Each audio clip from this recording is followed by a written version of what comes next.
Everybody, welcome back to yet another one of my fun speeches. This one I don't think will be as fun. It is a much darker and upsetting subject. Excuse like all of the house and this. So I had surgery. Let me roll out. I had surgery here and in the back of here, and I got a lot of tumors cut out. So we're not doing much in the house, so excuse this whole mess. Something that I want to talk about because it's something I've talked about before and something I'm really passionate about. So I can't believe I'm gonna do this for school, but I am a former victim of child sex trafficking. So it's not something that I'm ashamed of, but it's not something I talk about a lot in controlled situations. I tend to. So I go to galas, I go to radio shows, I've done interviews, I've done things for newspapers and magazines, and I've done all kinds of things. But it's not talked about a lot. It's not talked about enough. A few years ago, when hashtag Save the Children came around, I was livid. I had never been so angry about a hashtag in my life because it was meant to bring awareness and it's meant to, help. But to me, it was such a slap in the face because the only reason why that hashtag came about is because they saw the white child. But when we have situations like what's happening down at the border, where we're stealing people's children, putting them in cages, and if we're able to return them to their parents, most of the children don't even recognize their parents. What do you think those people coming to our border were escaping, trying to protect their children from? And now we have discovered that some of those children that we took and lost have become victims of human and sex trafficking. So this is where I'm going to be going into. This is what I would like to talk about, and come on in with me. I figured the best way to talk about this is to talk about myself, which has always really been how I've done this, just share my story and bring awareness and a little understanding. It's not as black and white as a lot of people think. Not all people are doing this because they're drug addicts or alcoholics. Not all people do it because they get kidnapped.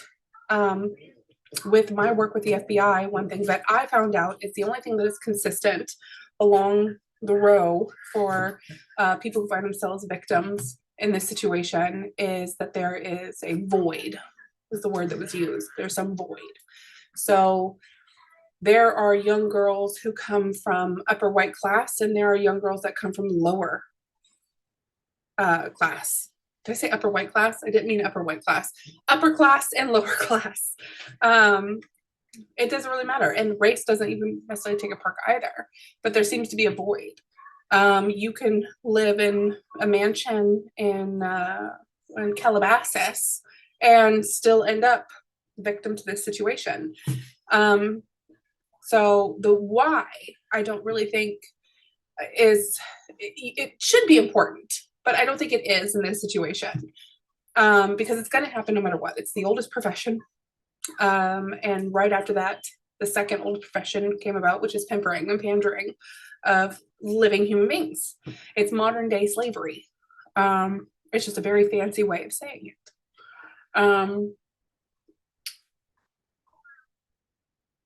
I personally have a very unique situation. I was a runaway. I had a pretty rough home life and I left home. I met someone, they didn't trick me, they didn't scam me, they didn't hurt me, they didn't take anything from me, and they just told me that they could teach me a way to survive. So I did it. I got out of it. I then became an informant, no lie, for the FBI, and eventually started an internship with the FBI because I wanted to be because I'm on a lot of medication, so it's kind of hard. Hope you all got a laugh from that. I wanted to be it's like on the tip of my tongue, advocate. Thank you. I wanted to be an advocate for the FBI. So I wanted to be able to look these girls in the eyes and say, hey, I was where you are, and I spoke up and I used my voice. And we can't change the fact that these people have our past, but we can change the fact that these people will not get a day of our future. And I could be an example and a role model to them and hopefully help them feel safer to communicate and put these people who are harming them behind bars and go out and live a life past this. It's been over a decade for me And look at me now, I'm graduating in May. I have a 4-year-old daughter who is healthy as can be. I'm getting my physical health into check, which is so nice. So nice. And I think that it's something that we all need to be more aware of. We all need to be more sensitive to. And I know this is just a practice speech. I need to kind of form it a little bit better and do some things a little bit better. But this is where I want to go. This is, I think, what I want to speak about. Either this, or I really wanted to talk about the fact that Black women, their infants, are more likely to die during, or before, during, or after childbirth. How infuriating is that one? More likely than any other race. It's astonishing to me.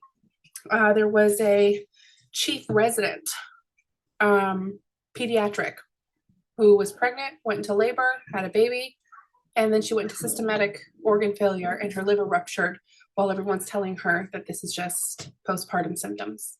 And she died. Because of her race, her symptoms and her pain was not taken as seriously, and it cost her her life. As she and her husband, until she became unconscious, were advocating for the fact that she is not okay, they still did not listen. Now a little itty bitty baby girl will grow up in the world without her mom. And as a mom, that is my greatest fear. I read somewhere, heard somewhere, someone was being interviewed and they said, what's your favorite thing about being a mother? And they just started listing the amazing, wonderful, and the adventures and the unknowings and the cuddles and they just started listing everything. And they said, well, what's like your greatest fear? And the woman just fell apart crying, saying that one day I won't be here and I won't be here to take care of them. And that is if that is not the greatest fear of, I think, any good parent, I don't know what is. So I know it's supposed to be practiced, so this is not my official, but I thought I'd give it a shot. Could use the extra credit. I know I have a B, but I'm an overachiever. So thank you, and hopefully my final will be a lot better than this. Have a good day. Bye.